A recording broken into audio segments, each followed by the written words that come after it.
Welcome to Everfree Northwest 2022. You all having a good time? Yeah. Awesome. Welcome to Everfree Northwest 2022. You all having a good time? Yeah. Hang out for a minute, because I've got to say that into each of these mics. All right, so welcome to our Gen 4 retrospective panel. I am Foley. I want to give you a quick rundown on My Little Pony. How many people are new, by the way, to Everfree Northwest? This is your first Everfree Northwest? Yes. All right, keep your hand up if this is your first convention ever. Yeah! Yes! Wow. Huge round of applause for these folks.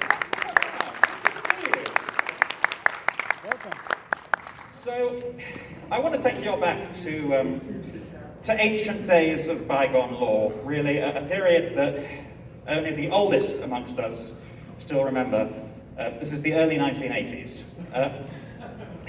In this dark period, again, that only the oldest and wisest and handsomest and manliest of us remember. Dusty Cat, everyone. So in this period, a woman named Bonnie Zachary decided that the toy line at Hasbro, My Pretty Pony, needed to be smaller and more colourful and more personal. Hence, in 1982, My Little Pony came about. Fast forward to the mid-90s, you have a lot of people who have grown up on My Little Pony. It's become a major part of their childhoods. They've loved the shows, they have loved the ponies, they've made up their own stories, and one of these individuals happened to be an artist and an animator who was coming up through the ranks. They'd worked on the I Am Giant, they had worked on Powerpuff Girls. Woo! I'm just getting some of these things.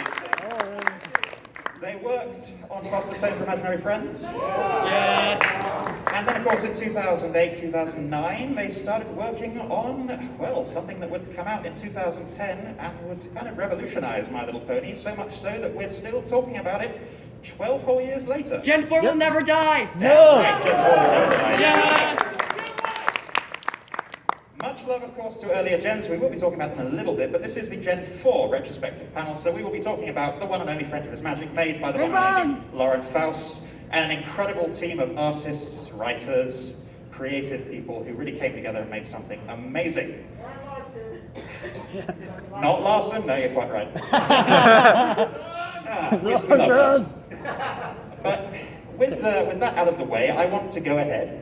Dusty, also, I'm just standing here talking, sitting here. Yes, but you're so good at it.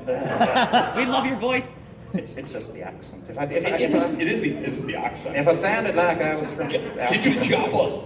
You sound good still. I can pull these out to you, though. I was getting guff earlier for trying to do a really bad Australian accent. So. Oh, that one? Apparently, no, hold on. That was me trying to do a song. I'll do the Australian later because we have more important things. We have more important things to do. We have more important people to bring up on stage because we have 5 voice actors. Yeah! From Gen 4. Do you all want to help us welcome them to the stage?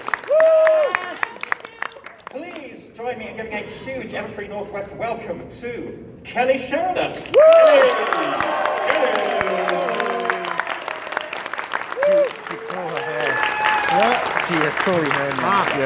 A huge welcome as well, please, to Andrea Lindman.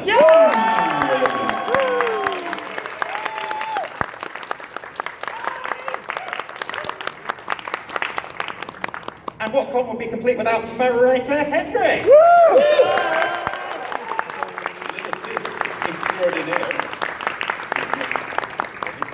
The voice of the one and only Big Macintosh, Peter New.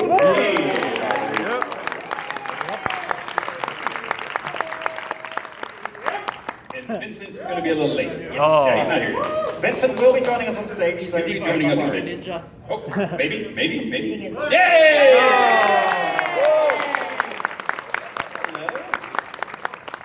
You should have a seat and a microphone. Yes. I think you do. I wouldn't move. If we miscounted, then it's Dusty's fault. Hi, 6 feet. Looks good. What's in that envelope? Money. Something very flat. Paper. Get close. The broom ninja. So, because I'm on stage, I'm going to take my mask off, but thank you all for obeying the COVID protocols out there in the audience. Thank you for staying safe and being sensible. We do appreciate it. Remember, their voices are their livelihoods for these wonderful members here, so let's make sure that they stay safe as well. Now, I want to kick things off. Again, this is the G4 retrospective, but I want to talk about how folks up here came to Gen 4, because a few members up here were involved in earlier generations. In fact, I was looking through IMDb. Kelly, I'm given to understand that not... Yeah, sorry, with that setup, how could it not? Gen 1, the last TV/film entity of Generation 1, 1992, My Little Ponytails, was your first screen credit? It might be. I think I had a few guest roles on things prior to that, but IMDb, that just didn't exist back then. The internet didn't really exist back then, barely. So yeah, that was my first series. That was my first big job as a kid. I was playing Melody on My Little Ponytails. Fans of Melody and My Little Ponytails? Oh, good. Fast forward a little bit, and Gen 3 came about, around from 2003 to 2009 is the generally accepted period for Gen 3, Gen 3.5, and a few more of our wonderful guests were involved in Gen 3. Andrea, I'm looking at you, and Marika, I'm looking at you. You were both in A Very Minty Christmas. Oh, yeah.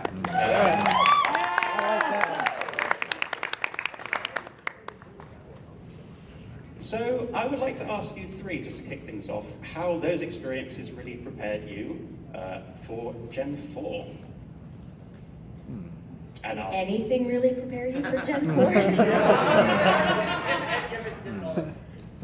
I mean, I can share a little anecdote. I remember that was I think it was the first time I met Tabitha. Oh. And I was like, oh, she's good. That's my big memory for that. What year did you say that was, Holmes? That would have been 2010? Oh, wait, sorry, Gen 3, you're talking Tabitha, so that was 2005, 2006? I think that might have been, I had just moved to Vancouver not that long before, I think, so.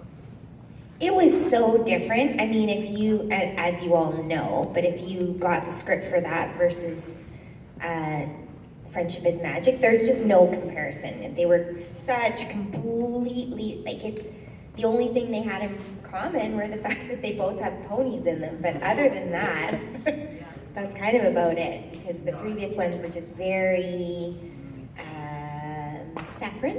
Yes. Yes, it was Maybe not the most generous. over the top, sweet, cute, no conflicts, no.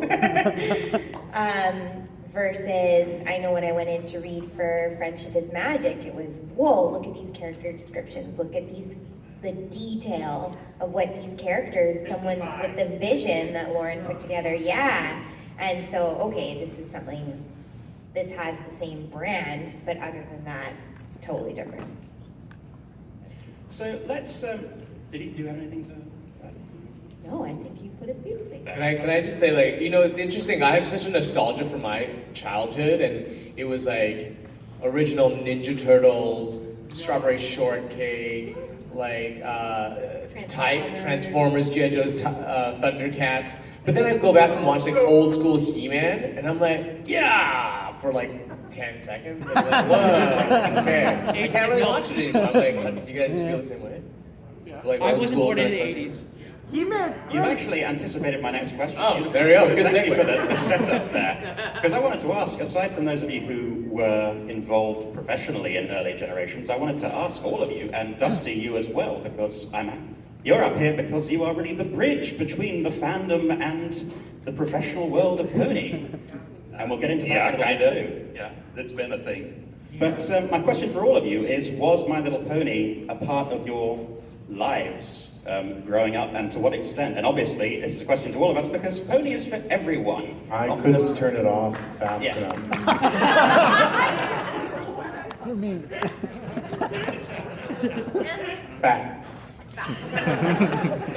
Yeah, I was a child of the 80s, so I was there for the first incarnation of My Little Pony toys, and that was one of the first things I bought with my, we were talking about allowance earlier? Yeah. It was one of the first things I bought with my allowance was, can't can't remember what she was called, but she was the green pony, like before they even had cutie marks. And I like went to the bay with my mom and got like a little jewelry set and a My Little Pony. Yeah, and so I played with them as a kid, for sure. Transformers, all that stuff. I loved Rainbow Bright. Oh yeah, Rainbow Bright was good. Anyone? Yes. One person. I was thinking Light Bright. But Oh, Light Bright. Light Yeah, Bright. we have half of those currently. Yeah? Yeah. I used to watch My Little Pony, and but it was like just like I would watch anything really, but it was like My Little Pony and Hush Puppies. Yeah. Pound Puppies, I think. Pound Puppies. Hush Yeah. Puppies. Pound Puppies. And yeah, like totally an 80s What kid. about the Disney lineup, like Chip and Oh my Dale? gosh, Yeah. Disney Afternoon. Oh, yeah. Of course. Rescue Rangers. Gargoyle. Gargoyles, Gargoyles. yes. And DuckTales. DuckTales. DuckTales. That DuckTales, Duck. was yeah. my favorite, DuckTales. Tailspin. Tailspin, yeah. True. Darkwing Duck. Bonkers. I am a terror that flies in the night. Bonkers. You Bonkers was trying hard. I love Bonkers. What are you talking That about? was a good show. Of course you would. I was more into, Clutch Cargo. A lot of Hanna-Barbera stuff yeah. from that era. Yeah. So most of that, again, He-Man in that Yes. era. And Hercules. Hercules. Hercules. Yeah. Hercules in the Herculoids. Hello, Herc. That's my Herc. There was two voices back then. I think this one. And this one. And Frank Welker. Yeah.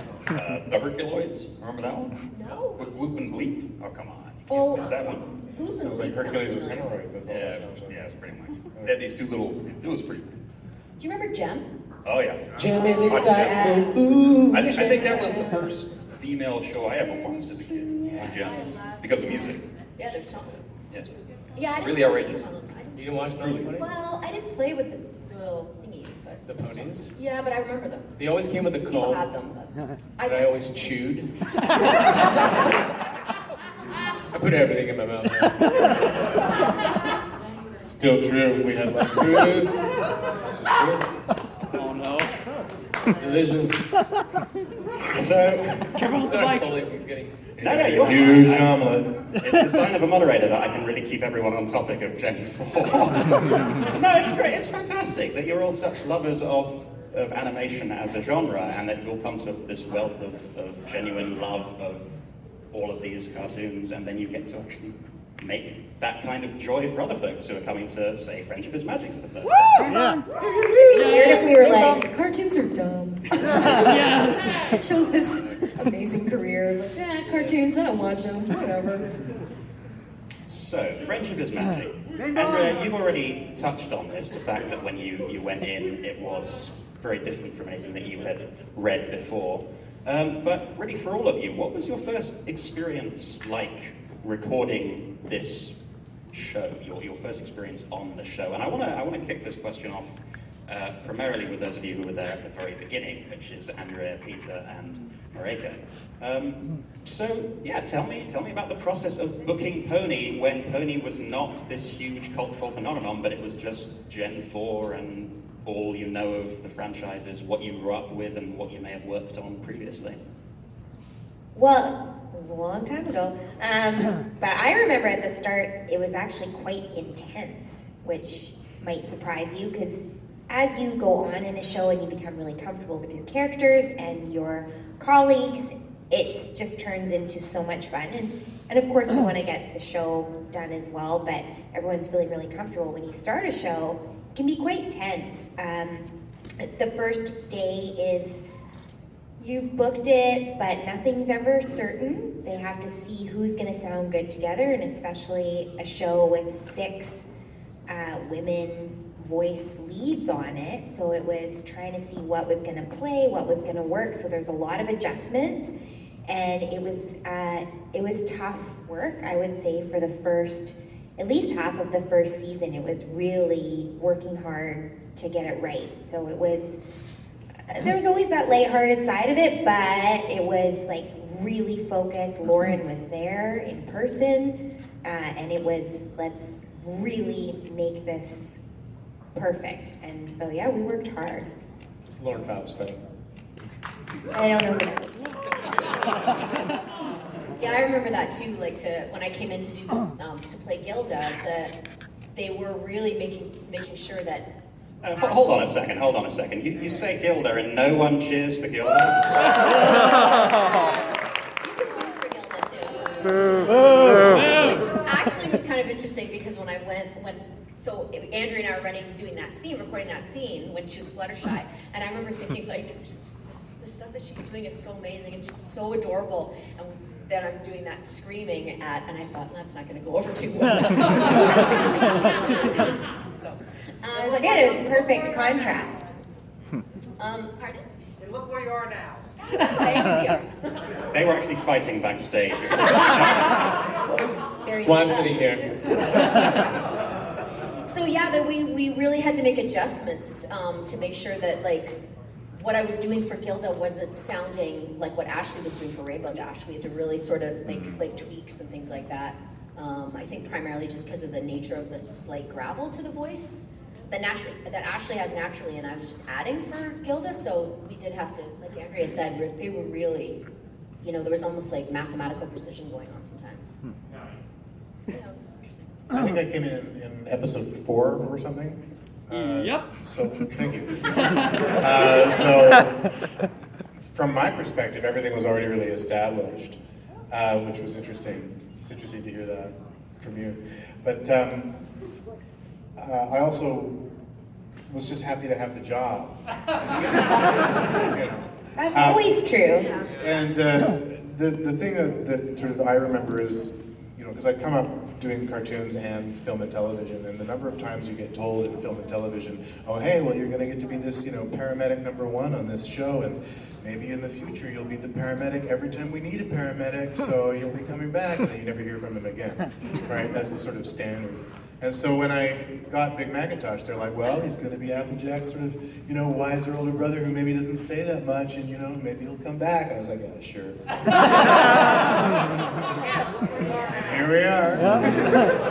So I was just happy to come in and do my best for one episode, and I just didn't imagine I'd ever hear about it again. And then you've done 30 different voices in the show. 30 different voices in the show, and I don't know how many episodes overall. So, at what point did it crystallize for you three that this show really was becoming something really quite special, not just on page with some amazing people involved in its creation, but also that it was resonating with the audience in a way that previous generations had not necessarily done? It was when my Facebook fan page, which I started just because I thought my friends were bored of listening to me talk about my auditions, it went from like 4 people following to 5,000 people overnight. Overnight, wow. And I was like, something is happening. And then people were like, hey Peter, do you clop? And I'm like, I guess okay, this is bigger and deeper than I thought it was. We were recording season 2, and our director Jason came in. He said, "Have you heard about it? Have you seen it? What's happening online? There's these fans, and people are really into it." And we're like, "Jason, what are you talking about? Like, what happened to Jason? Like, woo!" So I don't think any of us took him seriously at all. We're like, "What kind of weird internet are you on?" But didn't even cross my mind. I was just, okay, we were so thankful to be having a season 2 and no clue of what was going on. And then it was these requests, oh, can you come to an animation convention in the UK? What is this? And that's when it started to, but I think you really have to, it's not until you experience a convention that you really believe the power. The charge. And now I think you've experienced 49 of them, Andrea. Oh, wow. Did you count? There's a spreadsheet. Whoa. But Dusty, I'd like to bring you on this because at this time, yes, the fandom was growing larger, and because these are people that are absolutely wonderful, they are interacting with the fans on social media and making themselves available for interviews. The fandom is growing, fandom podcasts taking shape, and people are paying a lot of attention to them. And here comes the manliest brony. Yeah. right, 2011, 2012, I get this call from a guy named Final Draft. Because I showed up at EFN to basically watch Mando Pony play. And all of a sudden, the whole chat room goes nuts. Oh my God, it's Dusty Guys, Dusty Guys, Dusty Guys. What the heck's going on? Because I'd done one video that everyone loved. So, hey, we want to give you a show. What? What would I do in a show? And Dave Brony, my friends happened, and the rest is history. And then I got to be able to interview all these wonderful people, right? Because I just wanted to do David Letterman without a band, which is what my show was. It's like, I need people to talk to. And they were so receptive to come and talk to me. And then I could get that when people couldn't go to a convention, right? Which was the whole thing I wanted to do. It's like I wanted to bring these people to the masses who didn't have the money or to fly to Seattle or wherever to basically meet them. And it just took off and everyone loved it and it was great. And then I became friends with these people.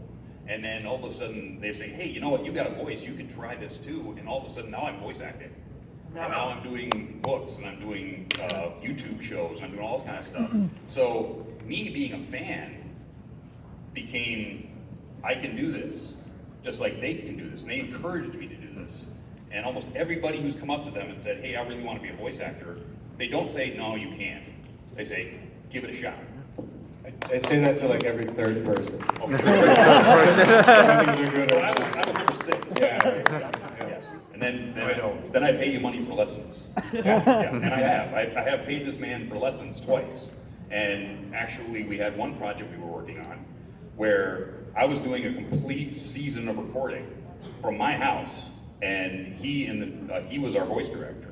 And basically, I had them on the screen while I'm doing my stuff, and we had one line that I just could not do, right? Remember? And he was just basically, you can do this, you can do this, you can do this. I put 15 takes, right? And finally he said, okay, we're gonna move on a little bit. And I thought I'd failed it. I really did. And then I came back, and when we did another 2 or 3 scenes, he said, okay, we're gonna go back to that line. And I nailed it first time. First time. So, all of these people are wonderful people, and basically them encouraging you guys and me to be who we are and what we do is just amazing, you know, from back in the day. And they continue to do it today, even though the show is gone. They're here. They don't need to be here. They've got other projects, right? They haven't done this for 5, 6 years now, maybe 7. But they're here for you, and please be grateful and appreciative that they do come and see you. We're very grateful to be invited. So, the show is getting very, very popular, and fandom is exploding. And then a villain character comes along. Character who causes all sorts of division in the fandom. And of course I'm talking about Flash Sentry. Discord. Discord? I'm sorry, Vincent. I have to apologize for that. I started singing Discord. The amount of times I thought it was that you've Featherbangs, been actually. called a waifu thief, I'm sure you're sick of it by now. So Yes, no worries. Well, he played 2 waifu stealers. I think I played He tried plenty. to take Featherbangs tried to take this one's waifu away. What about Pie from Ninjago? That's true, that's true. But I do want to, on a serious note, talk to you about your experience coming into the Gen 4 franchise, not directly through Friendship is Magic, but coming into Equestria Girls in 2013. Yeah. So what was that like, entering the franchise at that point, and by sort of a more indirect route, if you like? Because we'll get to your involvement in Friendship is Magic a little bit later on, but as Flash Sentry, and especially with the mixed response. Yeah. How bad was that? Well, yeah, I was very excited. Well, when I did my first character was Prince Blueblood, of course. Oh God, I'm so sorry. Yes, another waifu stealer. Oh no. So like, yeah, I think they were like, who can we get to play the most hated characters ever in My Little Pony? Vincent will do it. So yeah, I don't think it started well from the get-go for me. But then I was like super excited because I did musical theater with Ashley Ball for many years before all the voiceover stuff. So I was super stoked to get into My Little Pony and work with all y'all. And I was like, holy cow, Andrea, your voice is phenomenal. She's like, thank you. I'm like, okay. And so I was just like in awe of all these ladies. And then I was like, when I got Flash Century, she's like, okay, he's like a bigger part. He's like, you know, talking to Twilight and stuff. And then I was like, oh, it's coming out soon, it's coming out soon. And I'm not sure when I talked to you, Dusty, about, was it before or after? It was before he came out, because we talked about the other ones. Prince Blue Blood. Yeah, we couldn't really talk about We couldn't talk about it because it hadn't been released yet. Yeah. You were on my show and said, oh, something's coming out. That's right. Be watching. Yeah. I was like, really? Oh. And I was really excited to meet you and talk to you because you were like the bridge for us to the fandom, like you were saying. And I was like, you know, the dude with the mustache. I'm like, I've got to meet this guy. So I was super happy to be on your show. Yeah, and then we went snowboarding. That's right, baby. That's right. And so, anyways, so I'm super pumped. And I think I'm going to Brony Can right after it got released, the Question Girls. And I was like so excited to look up, like, oh my gosh, let's see if we can get some love for Flash. And it was like, who is this guy? I hate him. And I was watching, I think I jumped onto some like live stream of someone watching it, and every time that Flash came out, they're like, no! It was just like, all like the talk was just like, there's like angry faces, like, I'm gonna get killed in this thing. Oh no. I don't know what's gonna happen to me. At this convention, I was like so looking forward to it. I'm like, no, why? Why do people hate this guy? He's such a sweetheart. So yeah, I was a little scared, man. I was scared to go to my first convention. I was a little freaked out, but people came up to me and were like, I'm not gonna get anything signed, but I just want to tell you that you stole my waifu. I'm like, I don't know what that means, bro, but I'm so sorry. And then people came up and were like, hey, that's not bad, man. You're a cool guy. I'm like, oh, thanks. And then I started getting it. And you guys are hilarious. And like to jab in the nicest way possible. But yeah, it was a rude awakening to this fandom and how fierce you guys can be. But I love you guys. I love the Brony fandom so much. You guys are amazing. And honestly, we wouldn't be here. You know, you were saying, how did you feel before this thing became a phenomenon? It's all your faults, really. It really is. All of you guys that have been watching and supporting this show for so many years is what's created this thing to be what it is now, to have a Gen 5. Like, how powerful are you guys? Sorry about that. Very powerful. It's amazing. So, fast forward another couple of years, the show is doing amazingly well, huge audience, it's coming back for season 5, and now we do have the entry of a genuine, I'll call him an antagonist. Villain is a strong word, but certainly an antagonist. And of course, I'm talking about Starlight Luma. Villain's appropriate. So, Slaving an entire village, trying to take over the world. yeah, okay, villain, yeah. I Alone was trying to be kind, you're sitting right next to me. No, she was mean. She was real mean. The Russian marching song was a thing. You know, the Russian marching song. It was a thing. So, at this point, you've been in Gen 1, you've been in Gen 3, and My Little Pony is pretty solidly established in the Vancouver voice acting community as a pretty hot gig. Had you been angling's not the right word. Had you been hoping to be on... Hearing outside the studio. Like, oh, there's Billy again. Every day. Had you been hoping to be on the show, and what was it like to get Are you the Starlight kidding? Luma I gig? auditioned for every single female role on that show, trying to like bust my way through the door. Yeah, I was really stoked. It was awesome. Because it was, like you said, the hot ticket in town. All my friends were on it. They were getting to go to all these conventions and meet everybody, and everyone was talking about how much fun it was. So of course I wanted to be on the show. And I thought, great, I got 2 episodes. Awesome, that'll be sweet. And that'll be it. Cool. Nope, you're wrong. Oh no. Yeah. Cut to How'd that work out for you? Yeah, so I feel incredibly fortunate. I had no idea Starlight was going to have this huge arc and become a reoccurring character. Ooh, Twilight Sparkle! There we go. Are you so glad you didn't get those earlier? Oh yeah, that's sort of the one-off kind of things. Yeah, Meant to be. I We have to remind ourselves of that because it's always Yeah. a bummer because we're auditioning all the time and it's easy to get bogged down, but then it works out. Yeah, you're kind of meant to get the parts you're meant to get. So I don't even know what else to say about her. I've had so much fun playing Starlight. She's amazing. Who else gets to like play this huge arc where you go from villain to struggling ingenue, trying to figure out how to be this better person, to like this kind of authority figure Help in other a people. good way. Not in the original way. She was looking for authority. I think everyone's had a lot of fun witnessing that arc and the way that you've played the character through that arc, right?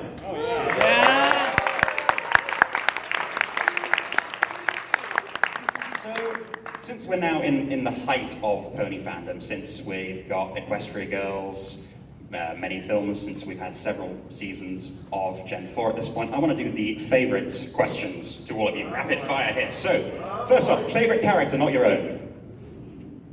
Granny Smith. Played, of course, by the wonderful Tabitha St. Germain. Yes. Fluttershy. Yes! And Brit singing that song. What's it called? This day aria. Thank you. That. Yep. Maud. Oh, yeah. It's a toss-up between Fluttershy and Gummy. I love Gummy. Gummy.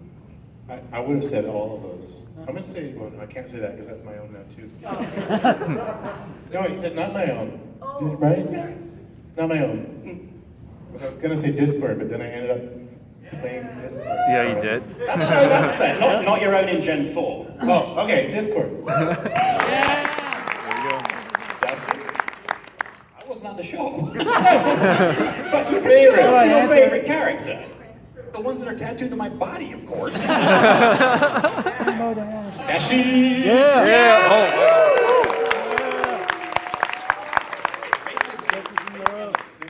Dashi and the Wonderbolts. So also the Spa Twins. So. They get enough love. They don't. The Spa Twins are awesome. You should watch more. Let's throw it back down the line, coming this way from you, Dusty, for favorite episode. Favorite episode. Really weird, because I think my favorite episode is one I really don't like all that much, which is the one. Yeah, it's the one where Rainbow Dash actually becomes a Wonderbolt, because I waited for years for that to happen, and it's like, and it finally happened, but it didn't happen my way, right? In my head, the way it should have happened, but I still like it, kind of, because it happened, right? And this show had arcs for all the main characters, and they all happen. How often does that happen in a TV show where the arc actually finishes? Exactly. For one character, much less all six. Exactly. Right. It's awesome. So I think, yeah, I'll go with that. Brotherhood Social. And it's been a while. It's okay if you don't remember titles. You can just go with The one where